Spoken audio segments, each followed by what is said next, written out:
I guess my first question is, overall, what do you think of the product, the Centerpiece of Centerpieces? I think the product itself is very good. I like the different options you have, the plastic, different sizes of the vases versus the glass, you know, so you can, depending on where you're at, I think it gives you a lot of choices. Okay, a lot of options are okay. And a lot of options. And, you know, the bases, I know you were struggling with some of that, and for us, we didn't hardly notice the difference, but then Stephanie wanted hers to be a little more closer in and less out. So for us, they were, you know, we didn't find difficulty to work with them. Some were easier, some worked much better than others. And so I think, you know, once that's ironed out, I think that'll be just, they'll be fine. And then a little more heavy. They're a little bit light, but again, for what we were doing, they were perfect. But for us, they were perfect.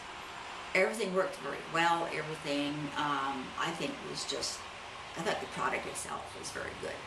Oh, well, putting the vases together, the individual vases, and you put the flowers in each vase, was that easy, hard? How did that work? Actually, I was really surprised. Again, for us, with what we use, you know, with the hydrangeas, they're large, and so we didn't have to try to put a lot.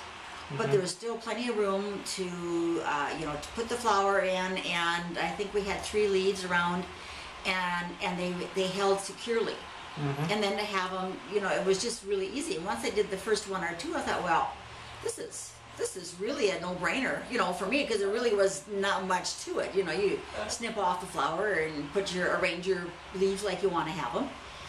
And it was kind of actually almost relaxing, because I'd watch TV and I'd have a box full beside me, you know, and I just would work on them as I had time. And out on the deck I did one day, and it was really quite enjoyable and very, very good to work with, very easy to work with. Did you find the first couple were kind of difficult, but once you got going it got easier, or how was that? Yeah, the first, not necessarily difficult, but just I wasn't quite sure what to expect. You know, I wasn't sure what I was doing, maybe I should put it that way. But once I figured out, okay, if I get them in this far, so once I understood that, you know, let's cut all the leaves off, measure how far, and then measure ahead, and then that's what I did. I would take like half a dozen, you know, or enough for 1 base, and I would snip off the leaves, because we took them all off, of course, and then measured the length that I wanted that would fit in the little base part.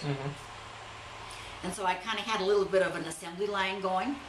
And so after the first 1 or 2, and I got much smarter in what I was doing, a little more efficient, then it was easy. Then it was very easy. How long do you think it because you did a total of 16 of them.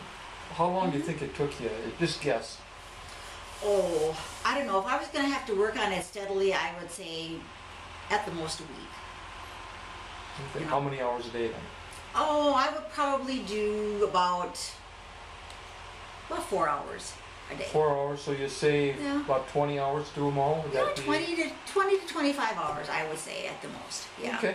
Because, like I said, I'd watch, you know, on that one night I was just watching TV, some of my things that I was doing, and doing them at the same time. And, you know, and so like in an evening, like, say from like 7 until 10, I went through 4 boxes. So that's 4 dozen, you know, flowers. And so it just didn't take any time at all. The ones, because the hydrangeas there were very easy, the blue ones, because we didn't, they were just the flower and the leaves. And the ones on the head table, where I kind of tried to entwine the little orchids in them, those took me a little bit, because to try to get them to fit in there, you know, so they kind of looked like they were in amongst the hydrangea.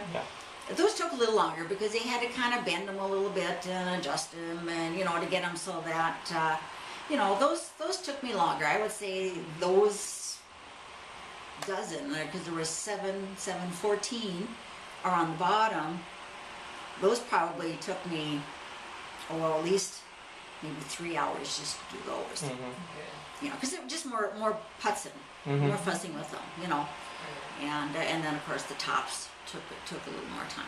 So. Well, I know you're kind of particular, so. And that's almost everybody does the same thing when they're first working with them. They actually kind of complicate it, because they're trying to do this, and then once they've done about 2 or 3, then all of a sudden they go like, well, I'm complicated. I just boom, boom, boom, boom, and it goes a lot faster. Yeah. What At the reception, did anybody make comments about the tables, the centerpieces?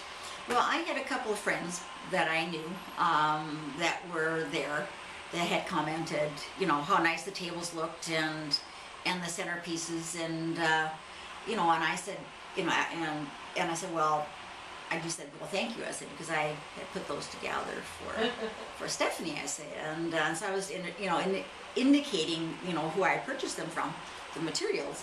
But I said that was my contribution for my granddaughter, and stuff. And they said, well, they turned out really nice. They thought for sure it was going to be really about being difficult, and I said, really not. It was quite easier than I ever anticipated that it would be. And so it was, you know, even at the table that we were sitting with some other individuals, and everyone commented, you know, how colorful they were to have all that teal and color there at the table, and it looked nice without being gaudy. So anyway, yeah. How many people realize that was actually a take-home favor keepsake? How many people knew that? Nobody really knew that until they had mentioned it.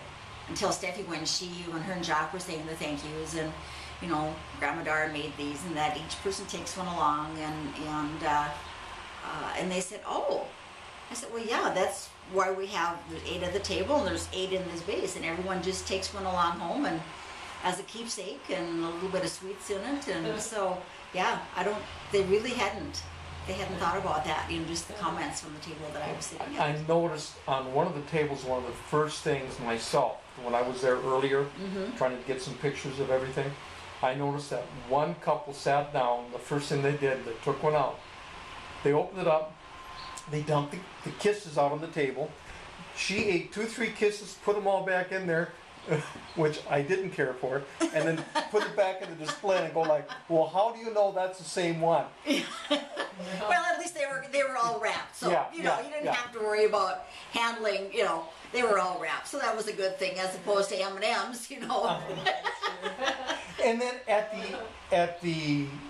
and I noticed some of them got moved around. Oh, yeah. Matter of fact, you were panicking on one there.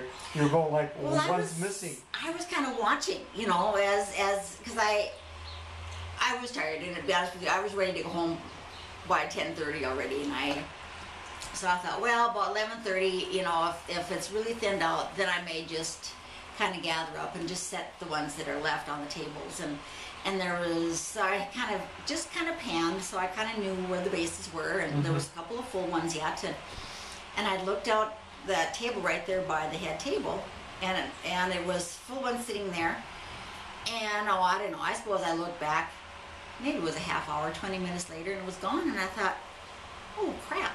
And I looked, and I thought, well, no, I'm going to start, you know, by this time it was midnight, you know. And so then I thought, well, no, I'm going to start gathering, because then as I was looking around, then there's quite a few empty ones, you know, and ones that were almost empty might have 1 or 2 left, and so then I started gathering those up, and then Troy's girlfriend was helping, and I said, I'm going to gather these up, because I said, there was one here, and it just disappeared.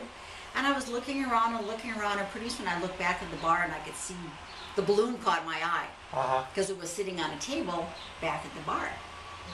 And so I said, I'll be right back. So I just went up, and I said, you know, I'm going to leave you all of the good stuff, but I said, I need to return the bases. You know, you're welcome to have all of the candies and all that, but I said, I do need to return the bases. Oh, not a problem. And so I just set them down there, and they were happy as larks, and I took my base, and so I had all 16 bases when I got done. But I did panic a little bit, you know, because I just didn't want to have something walk off, you know, as you do, so. Well, they enjoyed it. I did see that, and I was going to tell you, and I thought, well, they're not taking it out of the bar, so I didn't say anything. Yeah. But they had picked up the whole thing, and he carried it and set it down. It was the guy that did that. Okay. And usually that's not a guy thing. Yeah. You know, and he put it on the table, and he was so proud of himself. And he says, look at this, look what I got. And then from that point, and you just wanted to make sure that you didn't mind if they kept the vases. You just didn't want to keep the vase holder because you were renting the vase holders, right?